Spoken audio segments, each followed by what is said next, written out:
Unboxing করতে চলেছি Asus Zenfone Max M1 এবং এই ফোনটার স্পেসিফিকেশন তো তোমরা অলরেডি জানোই এবং ফোনটার আজকে সম্পূর্ণ হ্যান্ডস অন করব এবং ফুল আনবক্সিং করব এবং ফোনটা অর্ডার দিয়েছিলাম কালকে ফ্লিপকার্টে এবং আজকেই এসে গিয়েছে।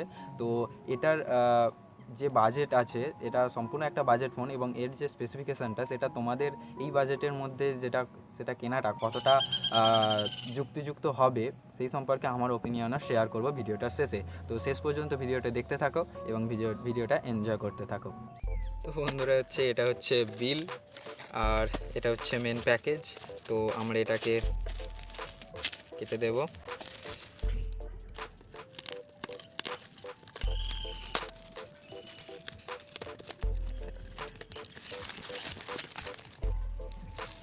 তো ফ্রেন্ড, এটা হচ্ছে মেন ফোনের যে প্যাকেজ সেটা ফোকাস।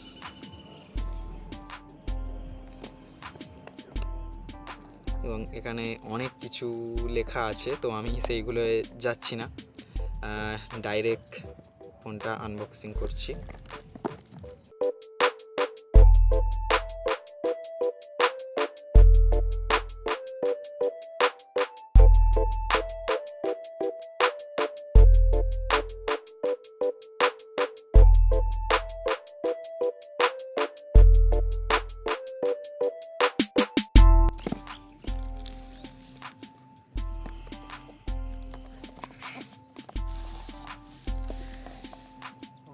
বন্ধুরা, প্রথমেই উই লাভ ফটো। তো এখানে একটা ছোট্ট পেপার কেস, তো এর ভিতরে কি আছে, তো প্রথমেই দেওয়া আছে সিম ইজেক্টর টুল। তো এটা আমাদের লাগবে সিম ইজেক্টরের কাজে। তো এটা আপাতত থাক। আর কিছু আছে paper works, in search of incredible, কিছু পেপার ওয়ার্ক আছে। তো এটাকে সাইডে রাখলাম। তো সব উপরে আছে এই ফোন, যেটা আমরা পরে দেখব। তো এতে আর কি কি আছে দেখে নিই।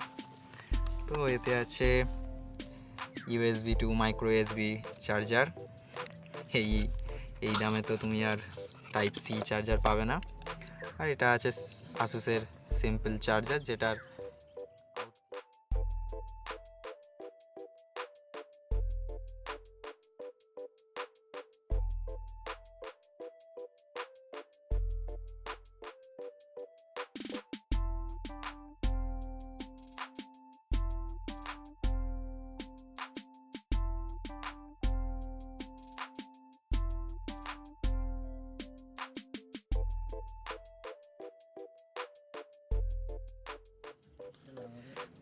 তো বন্ধুরা, ফোনটা দেখতে খুবই গ্লসি লুক দিচ্ছে এবং এর ডিসপ্লেটা পুরো একেবারে কার্ভড ডিসপ্লে।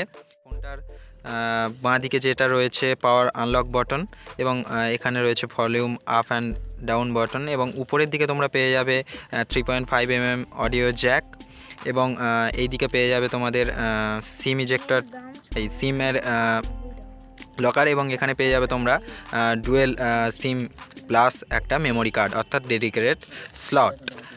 আর তোমরা নিচে পেয়ে যাবে ইয়ারফোন ব্লাস্টার এবং একটা চার্জারের জন্য প্লাগ।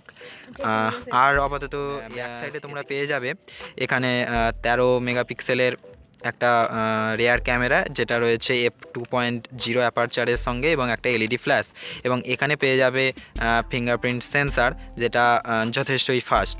এবং সামনের দিকে পেয়ে যাবে এখানে রয়েছে তোমাদের 8 মেগাপিক্সেলের ক্যামেরা এবং এখানে রয়েছে সামনের জন্য স্পিকার এবং এখানের জন্য সামনের ফ্ল্যাশ। তো এটাই হচ্ছে ফোনটার আউটলুক। এবং ফোনটার যে মেন লুক সেটা হচ্ছে কিছুটা এরকম। এবং ফোনটার এখানে আমরা ব্রাইটনেসটা একটু বাড়িয়ে নিই। তো ফোনটার যে মেন কিছু দিকটা চলে যাব। তো আমরা প্রথমে সেটিংসে যাব। সেটিংসে গিয়ে এখানে জাস্ট আমরা কিছু জিনিস চেক করে নেব। তো এখানে সিস্টেম সেটিংসে গিয়ে অ্যাবাউট ফোনে যাব। তো এখানে এটা চলছে অ্যান্ড্রয়েড 8.0-তে এবং সিকিউরিটি প্যাচ লেভেল আছে, এটা জুলাইয়ের 5, 2018 ভার্সানে।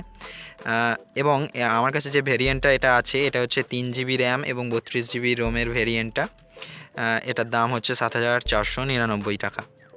তো বন্ধুরা, আমরা এখন ফিঙ্গারপ্রিন্টটা দেখে নেব যে কিভাবে কাজ করে। তো স্ক্রিন লকটা এখানে ফিঙ্গারপ্রিন্টে যাব। তো আচ্ছা, আমাদের কারেন্ট লকটাকে চলে যাই,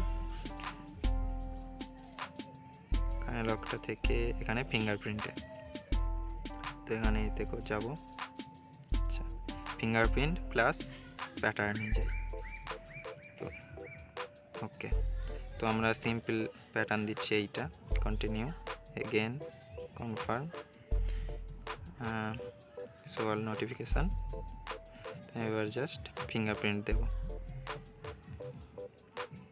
তো দেখতেই পাচ্ছ খুবই ফাস্ট ক্যাপচার করে নিচ্ছে, হয়ে গেছে। তো খুবই তাড়াতাড়ি ক্যাপচার করে নিয়েছে। তো ওকে ওকে, এখানে তুমি একটার বেশি দুটোও ফিঙ্গারপ্রিন্ট অ্যাড করতে পারো। তো আমরা জাস্ট চেক করে নেব ফিঙ্গারপ্রিন্টটা কত তাড়াতাড়ি কাজ করে।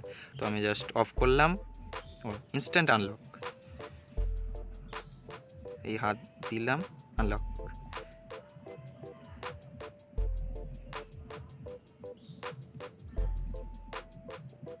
দেওয়ার সঙ্গে সঙ্গে আনলক, ইনস্ট্যান্টলি আনলক হয়ে যাচ্ছে। তো এবার আমরা দেখে নেব ফেস ডিটেকশানটা। তো এখানে স্ক্রিন লকে হচ্ছে, এখান থেকে ডাইরেক্টলি যাওয়া যাবে ফেস রেকগনিশন। এখান থেকে simple password, next, no sufficient light, okay হয়ে গেছে, টার্ন অন। ওকে, সিম্পলিভাবে তোমার লক স্ক্রিনটা হয়ে যাবে। তোমাকে খালি জাস্ট সুইপ আপ করতে হবে, সুইপ আপ করলেই তোমার জন্য হয়ে যাবে। মানে ডাইরেক্ট তুমি যে একবার ইনস্ট্যান্টলি তোমার ডিসপ্লে পাবে সেটা না, তোমাকে জাস্ট সুইপ আপ করতে হবে। ওকে, এটার ক্যামেরাটা যথেষ্ট ভালো এবং তোমরা এখন দেখতে পাবে যে এই সমস্ত ফোনগুলি আমি এর ক্যামেরা দিয়ে শ্যুট করেছি। এইগুলো সব রেয়ার ক্যামেরা দিয়ে। এর অটো ফোকাস ক্যাপাসিটিটাও খুব ভালো এবং এইগুলো সমস্তটাই আমি ফ্রন্ট ক্যামেরা দিয়ে শ্যুট করেছি এবং এইগুলোর